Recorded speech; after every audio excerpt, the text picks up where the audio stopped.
चाहे जितना सुख की सामग्री, वैभव, शरीर सब भोग लो, परिणाम में तुम्हारा हृदय जलेगा, घोर पाप बन जाएंगे, सुख का किनका भी नहीं मिलेगा। नहीं सामर्थ्य है इंद्रियों की कि तुम्हें भोग में वो शांति प्रदान कर दे, नहीं है। त्यागात शांतिरनंतरम, अधर्म पूर्वक भोगा हुआ भोग तृष्णा को बढ़ाकर नरकगामी बना देता है। कर लो मनमानी, अभी गांठ दर्द, कमर दर्द, आंखों से दिखना कम, चक्कर आ, न जाने कितनी कमियां पैदा हो जाएगी, गृहस्थी लायक नहीं रहोगे। चला था कि भोग लेंगे तो शांति मिल जाएगी, हो गया उल्टा। जो तुम सोच भी नहीं सकते वो तुमसे सोचवाएगी और वो करवाएगी। ये पाप प्रवृत्ति काम के द्वारा जो हमारे कर्म है, ये हमें विध्वंस कर देंगे, भोगने लायक नहीं रखेंगे। समय देख लेना, जब समय आएगा दंड देने के लिए। नहीं तो अर्जुन जी भगवान से पूछते हैं कि कौन है जो ना चाहते हुए बलात् हमसे पाप करवा रहा है। हम चाहते नहीं हैं कि पाप हो, पर प्रभु ये बलात् पाप कौन करवा रहा है? प्रायः सबका ये प्रश्न रहता है जो अर्जुन जी प्रश्न करते हैं, अथ केन प्रयुक्तोयम पापम चरति पुरुषः अनिच्छन्नपि वार्ष्णे बलादिव नियोजितः। हे वार्ष्णे, ये ना चाहते हुए भी जबरदस्ती जैसे कोई कर्म हमसे पाप कर्म करा ले, कौन कराता है? हम तो नहीं चाहते पर कराता कौन है? तो बोले विचार नहीं कर पाए इसलिए ऐसा प्रश्न होता है। बिना चाहत के कोई पाप करा ले ऐसा सृष्टि में कोई विधान ही नहीं है।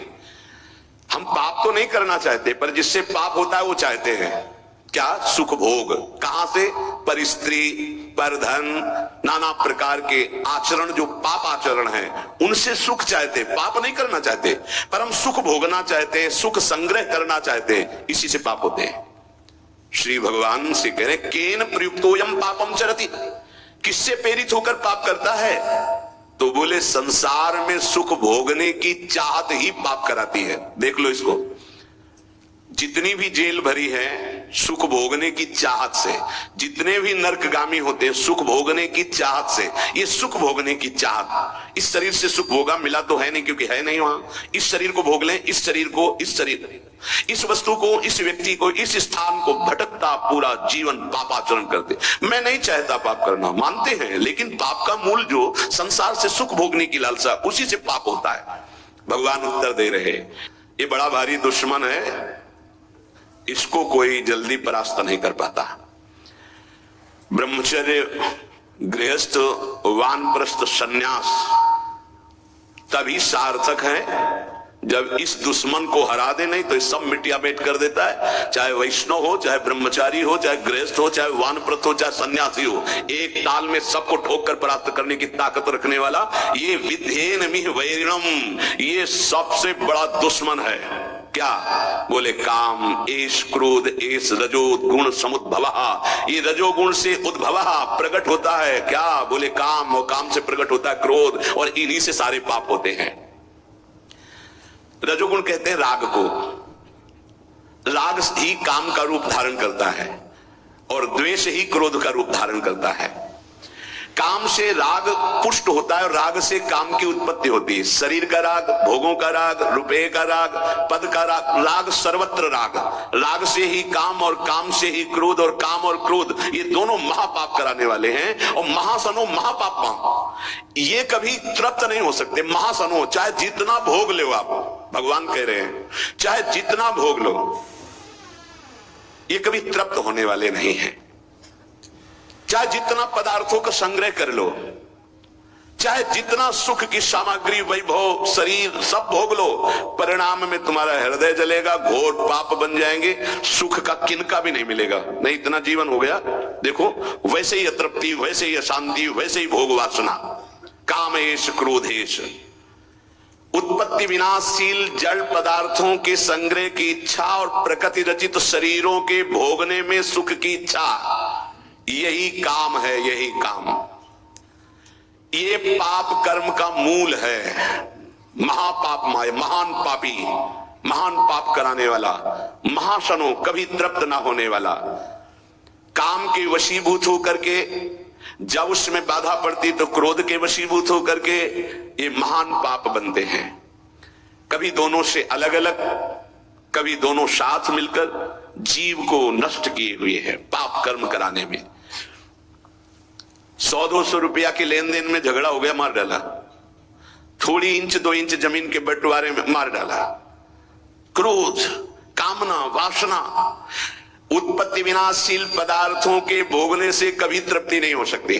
इसमें बहुत सुंदर वर्णन किया कि आप नाचेन्द्रियाणाम भोगाभ्यासेन वै तृष्णम कर्तुम शक्यम कस्मात् यतो भोगाभ्यासान् मनो विवर्धन्ते रागाः कौशलम चेन्द्रियाणाम तस्मादनुपायः सुखस्य भोगाभ्यासः सा खल्वयम वृश्चिक विषभीत इवासी विषेण दृष्टो यह सुखार्थी विषयानुवासितो महति दुख पंके निमग्नो इति। जब मनुष्य के हृदय में भोग वासना जागृत होती है तो वो प्रथम नहीं होती, बहुत जन्मों की वो है, अभ्यास उसका है। भोगाभ्यास के स्कूल कहीं नहीं है, शिक्षण प्रशिक्षण इसका नहीं होता। भोगाभ्यास पूर्व से, जैसे रसेंद्री का भोग, तो बच्चा पैदा हुआ, किसी ने शिक्षा नहीं दी, मां का वक्षा स्थल स्तन लगाया गया, पीना शुरू कर दिया, दूध की बोतल लगाई गई, किसने सिखाया है? भोगाभ्यास उसका पूर्व से दृढ़ है। वो शरीर नया पाया है लेकिन पुराना है, वो पुरातन है, वो जीव भगवान का अंश सनातन। अब जैसे जैसे यौवन अवस्था का उन्मेष होता है, सब भोग भोगने की प्रबल कामना जागृत होती है। अगर उपासक ये बात समझ ले बहुत जल्दी विश्राम मिल जाए। जो यहां समझाना चाहते कह रहे हैं कि नाचेन्द्रियाणाम भोगाभ्यासेन वै तृष्णम कर्तुम शक्यम। हमारे अंदर जो एक इच्छा जागृत होती है कि मैं भोग लूं तो शांति मिल जाएगी, सबके अंदर है। जिस जिस भोग को मन सामने रखता है, लगता है पैसा देके जबरदस्ती कुछ भी हो इसको मैं भोग लूं तो मैं सुखी हो जाऊंगा, शांत हो जाऊंगा, तृप्त हो जाऊंगा। या कह रहे गलत सलाह दे रही, बुद्धि भ्रष्ट है इसलिए गलत सलाह दे रही। नाचेन्द्रियाणाम भोगाभ्यासेन वै तृष्णम कर्तुम शक्यम। ये इंद्रियों का भोग कभी तुम्हारी तृष्णा को शांति प्रदान कर ही नहीं सकता। अगर धर्म पूर्वक काम का भोग किया जाए तो वैराग्य दृढ़ हो जाएगा। इसीलिए धर्म की मर्यादा के अंतर्गत भोग को, काम को भगवान ने अपना स्वरूप कहा है विभूतियों में। धर्म पूर्वक काम का सेवन सृष्टि संचालन के लिए धर्म पूर्वक, शास्त्र मर्यादा के अनुसार। ये जो आज चल रहा है ना, ये पहले कभी नहीं था। बड़ी मर्यादा है, इसका उपहास किया जाता ना मर्यादाओं का, उन्हीं मर्यादाओं में सुरक्षित थे। पूर्व की मर्यादाओं को, धर्म मर्यादाओं को, शास्त्र मर्यादाओं को आज के बच्चे उपहास करते हैं। ए पुराने जमाने के, ऐसे कह के पुरानी बातों को रखने वाले। नहीं नहीं, आपका जीवन बड़ा नवीन, उत्तम और स्मृतिवान, राष्ट्र सेवक, भगवत भक्त और महान उन्नति के लायक आप हो जाएंगे यदि आप पुरानी बात को समझेंगे। पुरानी माने पुरातन, पुरातन माने सनातन, सनातन माने समस्त शास्त्र सम्मत बात। नवीन नवीन बच्चे नवीन नवीन अवस्था में जब ये अभ्यास, पूर्वाभ्यास भोगों का जागृत होता है तो ये हमको शिक्षा देता है अंदर से गलत। अगर भोग लूं तो शांति मिल जाएगी, भोग लूं तो प्रसन्नता मिल जाएगी, सुख मिल जाएगा। शास्त्र कहता है नाचेन्द्रियाणाम भोगाभ्यासेन वै तृष्णम कर्तुम शक्यम। आज आदर्श शास्त्र नहीं रखे जा रहे, आदर्श ब्रह्म ऋषि नहीं है, आज आदर्श विदेशी सिद्धांत है। भोगाभ्यास, विलासिता, मनमानी आचरण। नहीं नहीं भाई, ये गंगा यमुना का परम पावन, भगवत अवतारों से परम पवित्र भारत देश है। यहाँ धर्म प्रधान और मोक्ष पदवी प्राप्त करना केवल इसी क्षेत्र में है और नहीं है, ध्यान रखना। ये भारत भूमि का विधान केवल है, अन्यत्र तो भोगाभ्यास है, यहाँ योगाभ्यास है। अंदर अपनी इंद्रियों का दमन करके, मन का दमन करके परमात्मा आनंद में मगन होने वाला ये भूमि यहाँ की शिक्षा देती है। यहाँ के ब्रह्म ऋषियों की ये शिक्षा है।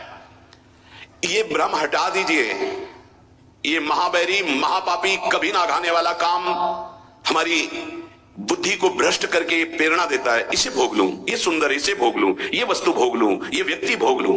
भोग लो, कितनी बार मर चुके हो भोग भोग के, इस बार भी मर जाओगे, कुछ हाथ नहीं लगने वाला। देख लो, अनंत बार भोग चुके, अनंत बार। क्या क्या नहीं बने होंगे, क्या क्या नहीं भोगे होंगे। इसी जन्म में देख लो क्या क्या नहीं भोग रहे हो, क्या क्या नहीं भोग लिया, क्या है आपके पास। शास्त्र की आज्ञा मानोगे तो सुखी, शांत और महान बन जाओगे। नाचेन्द्रियाणाम भोगाभ्यासेन वै तृष्णम कर्तुम शक्यम। नहीं सामर्थ्य है इंद्रियों की कि तुम्हें भोग में वो शांति प्रदान कर दे, नहीं है। त्यागात् शांतिरनंतरम। अधर्म पूर्वक भोगा हुआ भोग तृष्णा को बढ़ाकर नरकगामी बना देता है। अशांत चित्त, घोर दुख में जीवन। क्या समझते हो? तुम्हारा अविनाशी शरीर है, कर लो मनमानी। अभी गांठ दर्द, कमर दर्द, आंखों से दिखना कम, चक्कर, न जाने कितनी कमियां पैदा हो जाएंगी। गृहस्थी लायक नहीं रहोगे, संसार की सेवा लायक नहीं रहोगे। करो भोगाभ्यास, करो मनमानी आचरण, तो खुद देख लो तुम्हारा स्वभाव क्या होता है, तुम्हारा प्रभाव क्या होता है उस कर्म का, के खुद देख लीजिएगा। अब सावधानी की बात कर रहे हैं। ये तो भोगाभ्यास मनु विवर्धन्ते रागाः कौशलम चेन्द्रियाणाम। अब जैसे जैसे वो भोग भोगने में युक्त होता है तो उसकी इंद्रियां भोगाभ्यास के कला कौशल से प्रवीण होती है। शास्त्र है, ये तो भोगाभ्यास मनु विवर्धन्ते रागाः कौशलम चेन्द्रियाणाम। ऐसे भोगा, वैसे भोगेंगे, ऐसे भोगेंगे, ऐसे भोगेंगे, ऐसे सुखी हो जाएंगे। वहां चल के वो भोगा शक्ति, विषया शक्ति उसकी प्रबल होती चली जाती है और अशांति, भोग की चाह प्रबल होती चली जाती है। चला था कि भोग लेंगे तो शांति मिल जाएगी, हो गया उल्टा। तस्माद अनुपाया सुख से भोगाभ्यास। सुख की खोज चलने वृत्ति आई थी कि चलो भोग भोगेंगे और सुखी हो जाएंगे। कहां? वही तृष्णम कर्तुम शक्यम, तृष्णा बढ़ गई। इसकी सामर्थ्य है भोग की, वो शांति प्रदान कर सके। न जातु कामः कामानाम उपभोगेन शाम्यति हविषा कृष्ण वर्तमेव भूय एवाभि वर्धते। जो भोगों की लालसा करके भोगों के भोगने में लगा हुआ और सोचता है कि शांति मिल जाएगी, तो ऐसे जैसे अग्नि को सुहाती हुई घी की आहुति तो कभी वो अग्नि बुझेगी, बढ़ती चली जाएगी। हविषा कृष्ण वर्तमेव भूय एवाभिवर्धते। वो कामाग्नि प्रचंड ज्वाला रूप रख लेगी और भयंकर पाप कराएगी, जो तुम सोच भी नहीं सकते वो तुमसे सोचवाएगी और वो करवाएगी। ये पाप प्रवृत्ति, काम